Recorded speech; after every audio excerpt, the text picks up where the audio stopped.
Hello, everybody. This is Kyrix with another episode of This Week in Kyrix.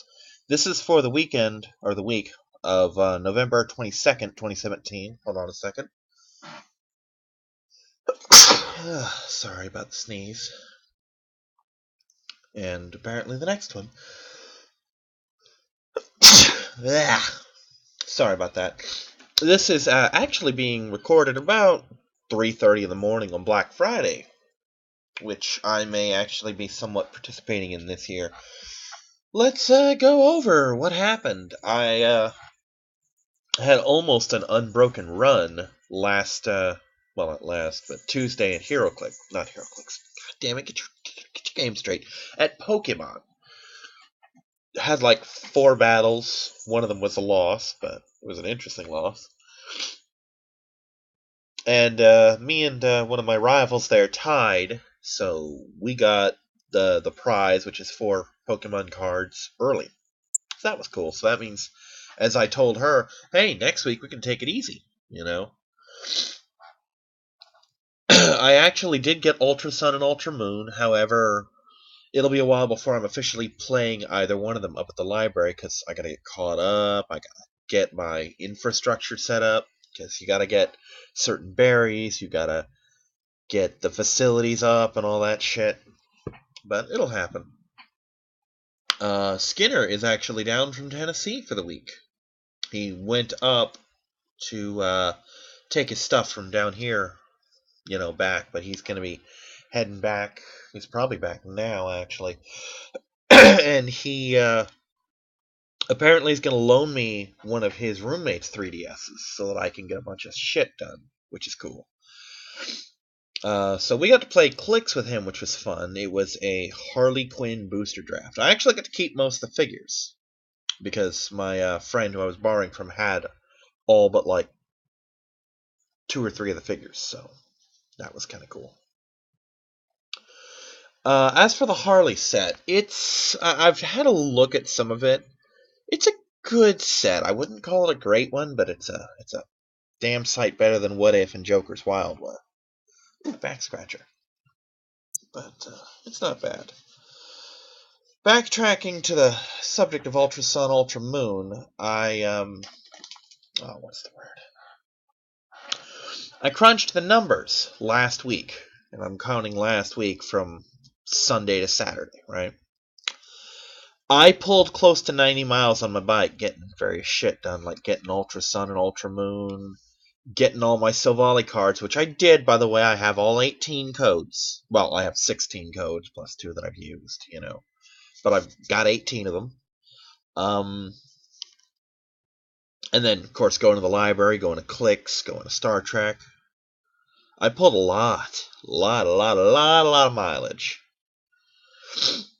The sad thing is I probably do something similar to that every week, but it just kind of hurts to think about, you know what I mean? So, Star Trek. I've been referring to something I call the Emerald City effect, and I've been benefiting from that. See, back when HeroClix first started, like 15, 16 years ago. God, has it been that long? Jesus Christ. Anyway, me and some of my friends, well, one of my friends and one of his friends, who I know, but we don't exactly hang out, one of those kind of friends. We all have those. Where you are my friend because you're my friend's friend and we don't hate each other, but you and I are not friends, kind of thing. Anyway, they had discovered a game called HeroClix. Marvel HeroClix at the time, because they didn't have DC yet. And they, knowing I was broke, hooked me up with some figures. The shit they didn't want, but hey, it's a start. And I did get a couple good figs.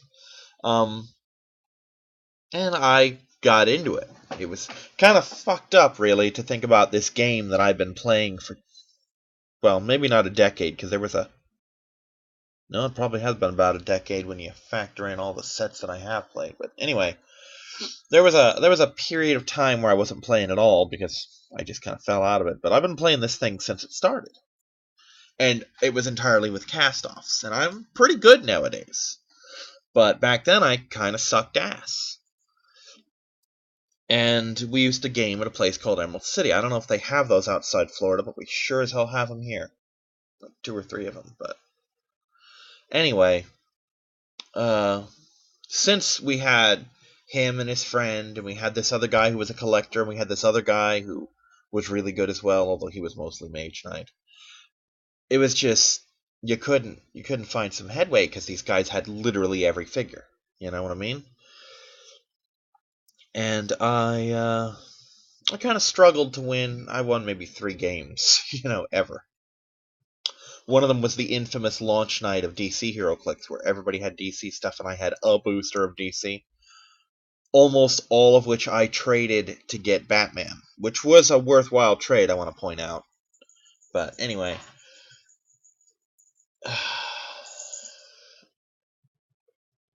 I was the only guy there not rocking a full team of DC, so I was playing a 3-player game, and they mostly ignored me, and I just kind of picked away at the scraps, and in the end I won, because I had more untouched figs than they did, you know what I mean? And of course they wrote it off, well, I've been working all day, etc. I'm like, no, you underestimated me because I'm running marble figs, and I whooped your ass. Admit it, you know what I mean? But anyway,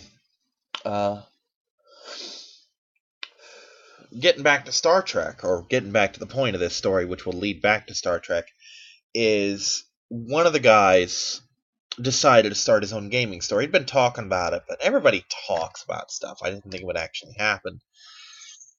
He bought a store that he called Gamers Galaxy, which doesn't exist anymore. But my friends all started going there. I kept going to Emerald City. Well, one of the other guys went to a place called the Dugout once, his friends left. So suddenly, here's this huge power vacuum that needs filled, because all our top-tier players are gone. And I mean all of them, without exception. So I didn't have these awesome players overshadowing me anymore. And I started getting better. I started experimenting with new stuff. I started learning some tricks. I started making up some other ones. I started learning the rules. And I became the player I am now. Really innovative, really good. Very, very difficult to beat even when I'm running a shitty team sometimes. Especially if the dice are on my side. And that's starting to happen with Star Trek, because this month, 2 of our better players, one of them had to work, and one, I think, had family shit to do, so they weren't there. So I'm running with people more my skill level, and I won the tournament. That's right. No fucking asterisk this time like there was last month, where I got the highest score, but I didn't win the scenarios. You know what I mean? No, this time I flat out smoked everybody. The second round was the toughest one. I was facing a full fleet of Borg. And they took out... I was running 3 ships. I was running the Maha, because of course I am. It's Kyrix running Star Trek. Of course I'm running that ship. And I was running a new build with the NX-01 from Enterprise. And that was actually a ship I was counting on to soak most of the damage. Because basically I had it set up to maximize its already formidable defense and give it some offense as well. Well, the Borg player had a one-time use card that basically said, yeah, I'm going to set these 3 dice aside and you can't do shit about them. Well, I couldn't dodge them. So, I took 3 hits. The problem is, I only had 3 hulls, so boom, there went that ship. That was a good use of that card. So, right there went up, like, literally half my strategy out the window. And my Dominion fighter, the 5th Wing patrol ship, fell in relatively short order, like I thought it would, leaving just the Maha, which now featured Admiral Gowron, because I spent $32 on that goddamn ship. Worth it, though. Worth it. So I'm just kind of dancing around the board, because I'm more maneuverable than them. They're faster, but I'm infinitely more maneuverable, especially with my free sensor echoes. And since Gowron's giving me the ability to battle stations and target lock in the same turn, I'm landing almost all of my dodges.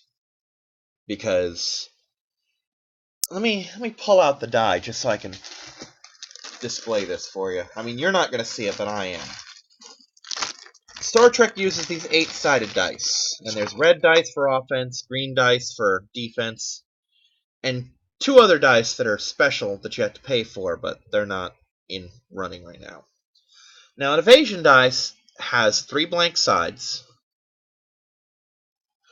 3 evade sides, and 2 battle station sides. That's 5. If you got a battle station token or a means to reroll them, which I also had, that's 5 potential dodge chances per die.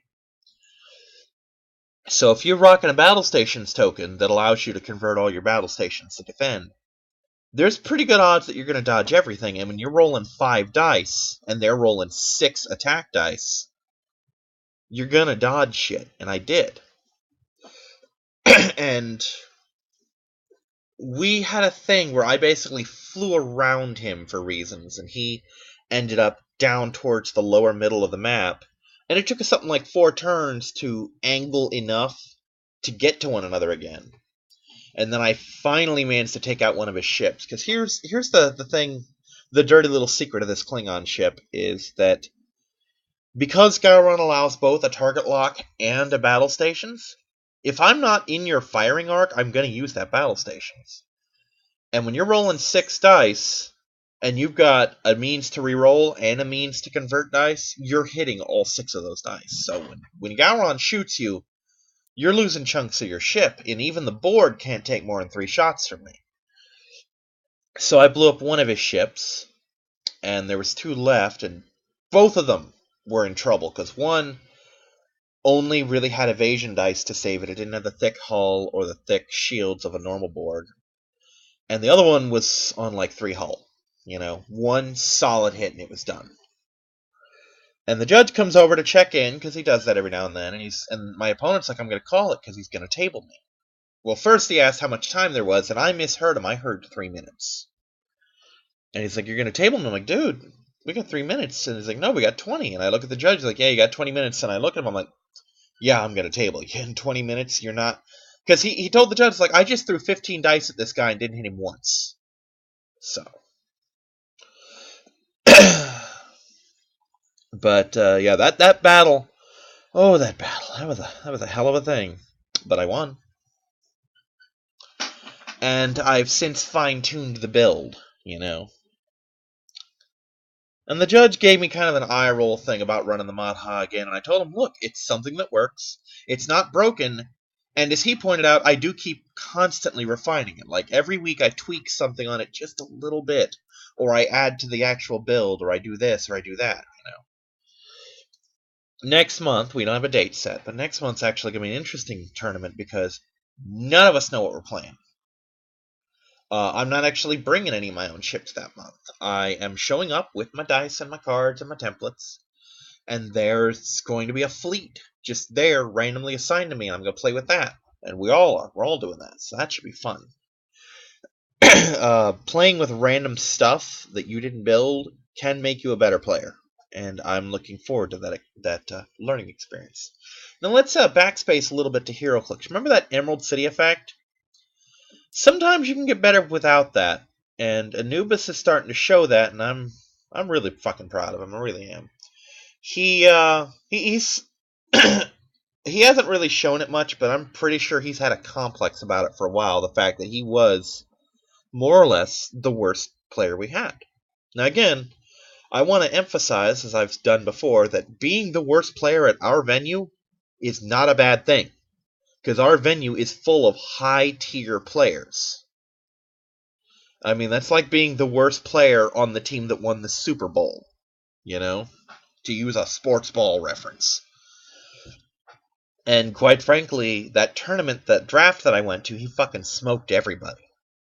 He pulled first. And he's been pulling... like top 3, top 4 consistently for the past couple months, and I'm happy for him. Good for him. He's been putting in some work. He's been learning to read his cards. He's been pulling some tricks, arranging with people to get good figures and like paying them back, and it's paying off for him, and I'm glad, because when you put in that kind of work, you deserve to get something out of it, and he's doing that, you know. I'm actually quite possibly in 2, 3 hours from now, depending on how the roommate wants to pull this, probably heading up to Walmart to get some games and controllers because yesterday we got a PlayStation 4. Yesterday, for me, meaning Thanksgiving. uh, the plan was originally for he and I to go down to two different Targets and try and pick one up. And then my friend's wife, who works at Walmart as a second job, pointed out that we could just go on like the Walmart website on Thanksgiving and get it. And he ended up getting it off the Target because the Walmart was sold out. And my job was to go down and pick it up. Well, he told me at like 3 o'clock, oh, they're in. It's at the store. So I naturally go up there, not realizing that on Thanksgiving it open until 6 and there's a fucking line. Which, the line didn't bother me. I'm not fighting with anyone. My product is already paid for. It's waiting on it. So I immediately turn around, backpedal, get back, give the critters their Thanksgiving dinner. Because around 6 or so I was leaving for mine, and I didn't want them. I didn't know when I'd be back, and I didn't want them sitting here hungry on fucking Thanksgiving. Because I don't care whether they know or not. I know that it's a special eating day, and I want them to have something on Thanksgiving, because I'm eating turkey and shit. Why shouldn't they have something nice? So, on the way back from my friend's house, I asked him, hey, can we swing by that Target and pick it up? And he at first is thinking that I'm doing the Black Friday thing. I'm like, no. He's like, well, how long do you think? I'm like, dude, it's already up there waiting. He's like, oh, okay. So I walk in, show her my ID. It takes her a couple minutes to find it, but she does, and I leave the house with it. Not leave the house, leave Target with it. We get back to the house. I unpackage the thing. No game with it, but that's okay. We can manage. You know what I mean? But, so yeah, we got that. And there's another thing coming Black Friday for us. A couple days ago, I get a bizarre text message from my roommate asking how you say Black Panther's name. Matter of fact, I'll pull it up just because I want to get this right. It doesn't matter, I just want to get this right. But what we're looking at is Black Panther's name pronounced T'Challa or T'Challa? And I say Cha, and I don't hear a word from him. This is about 9 p.m. a couple days ago. And then he gets back at like 2 in the morning, because fuck it. If he wants to come back at 2 in the morning, shit, I do that sometimes. He wants to come back 2 in the morning, that's his business. I don't regulate what my roommate does, and he leaves me free to do what I do, so it works. Anyway, he comes back, I'm like, so, you and your buddies were talking Black Panther? He's like, no, I was naming a kitten. Apparently a friend of his has a cat, 6-month-old male kitten, that they, for whatever reason, can't take anymore, and we're getting him today. Unless plans change, but last I checked, we're still holding strong on getting him.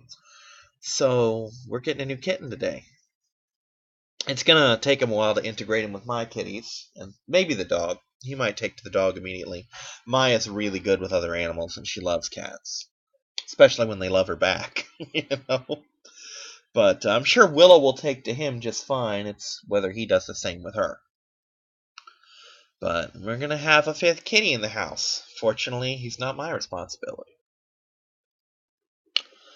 So, let's backspace again and actually talk about my Thanksgiving, such as it was.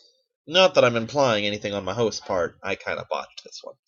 I get to his house, and his wife's not home yet, and she actually didn't get home before I left, because I was going to wait and at least say hi to her until I found out she was getting home at like 10 or 11. I'm like, no, I got shit to do tonight,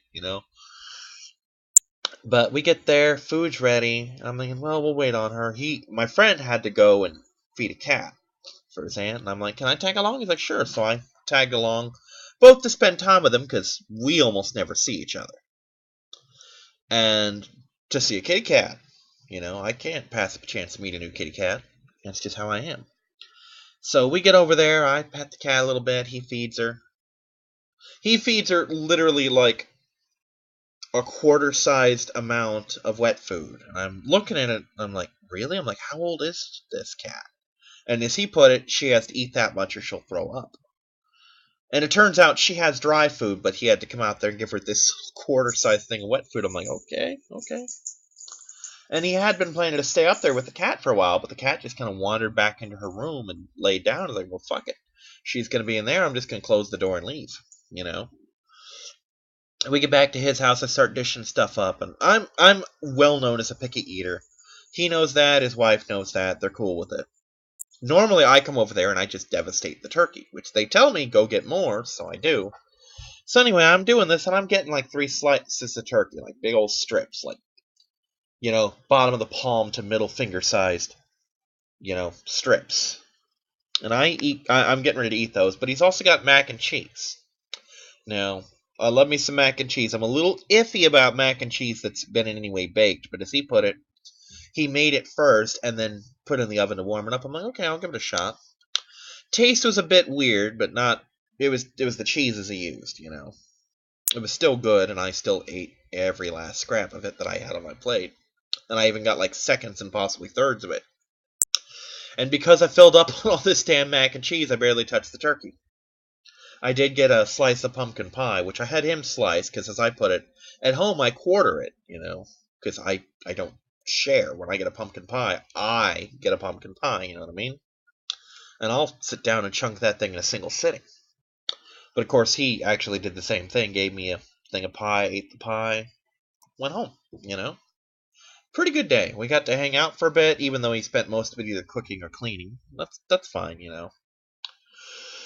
He apparently has the beginnings of his own lawn care business started, so that's cool. I told him, I'm like, dude, if I ever get some actual money, I'll hire you to do my landscaping. Get you some work. But all in all, it's been pretty eventful. I've been working on Pokemon Sun for the past couple days. I bought Diablo 3 like a week or so ago. I played a little bit of that. I've actually been working on Phantom Pain for a bit, just recreational. And because of the new PS4, my second PS3 is actually coming back in my room, and the roommates, I don't know if he's just putting it here or giving it to me, but I'm basically inheriting the 360. So I get to play some 360 games now. I'm actually looking forward to that as well. There's actually a distinct possibility now that I think about it that some of my Xbox games will work on it, so I might be making a little note of that on my channel. I'm going to spend some time tweaking my settings to make sure my Let's Plays are working properly. And I'm going to make the announcement, which I'll also make here, saying that basically, until further notice, all of my other Let's Plays that were half finished, I'm going to try and finish a couple of them, but all my shit was on the other computer, and if it's gone, I can't access it, But we'll see how this works. Anyway, thanks for sticking around. Happy Thanksgiving to those who celebrate it. Bye, everybody.